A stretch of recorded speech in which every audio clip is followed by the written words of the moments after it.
House Hunting, also released as The Wrong House, is a 2012 psychological horror thriller film that was written and directed by Eric Hurt. The film had its world release on October 2, 2012 at the Virginia Film Festival and received a DVD and VOD release through Phase 4 Films on March 5, 2013. The film stars Marc and Art LaFleur and follows two families that are trapped within a deserted farmhouse. Charlie Hayes, his daughter Emmy, and his second wife Susan follow a lead on a foreclosed house Charlie wants to buy. It's a seemingly perfect and beautiful home on 70 acres of private land. He also wants to use this as an opportunity for Emmy and Susan to get along, as neither likes the other. Meanwhile, another family, Don Thomson, his wife Leslie, and their live-in son Jason, who has suffered a broken leg in a car accident, meets a man in a red hat who gives Don an advertisement for the same house the Hayses are interested in. Finding it too good to be true, they too make the trip out to the house. Once both families arrive, they find the house abandoned. Charlie and his family go to the road to retrieve the realtor's phone number, and on the way back, nearly strike a distraught girl named Hannah running across the road. She is severely traumatized, and her tongue has been cut out.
The families decide to take her to the hospital, but to their shock find themselves coming back to the house again and again. Don refuses to give up, but by nightfall, his car runs out of gas. They decide to stay in the house, despite Hannah's pleading not to enter. Once inside, they find firewood and cans of stew that account for each one of them, 7 cans for 7 people. Despite the arguments that ensue between Leslie and Susan, the families decide to stay and wait for help. They remain for 1 month, while recordings on the house tell them that only one family will claim the house.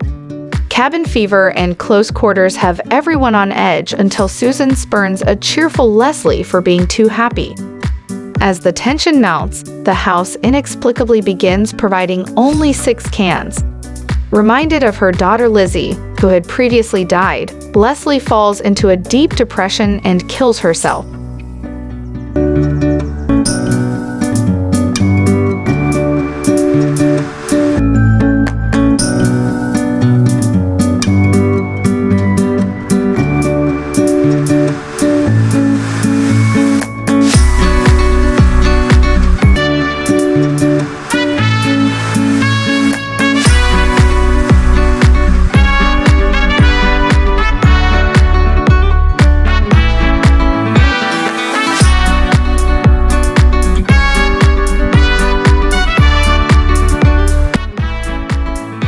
After this, Susan learns that the house had been foreclosed on by Charlie himself, and Emmy begins seeing visions of a man who had killed his son. Soon after, Charlie and Emmy begin seeing visions of her mother, appearing before them with her throat slashed. Charlie confides in Emmy that her mother had left them long ago, but Susan seems to know more. Following clues by the mute girl Hannah and a puzzle, Emmy nearly makes it back to the road by walking backwards, but she is interrupted by Jason, who tries to rape her. Hannah strikes him with a log, and he impales himself on a branch. Dawn, who has slowly begun to fall into madness, rescues him, but Jason begins to suffer shock from blood loss. After being terrified by a vision, Jason admits that he killed a woman, later revealed to be an occupant of the house, in a hit-and-run accident nearby.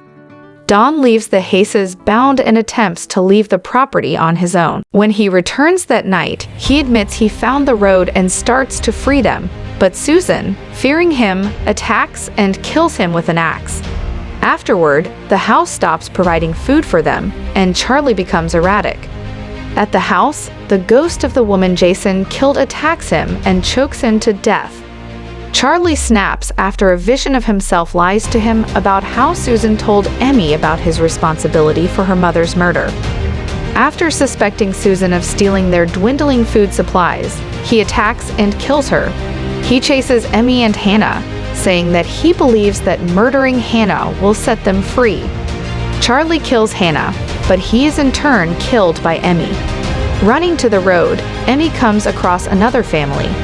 They bring her into the car and drive back to the house. Emmy panics when she sees the family chase after the ghosts that had haunted her own family, but she is pulled into the car and her tongue is cut out, which starts the cycle again.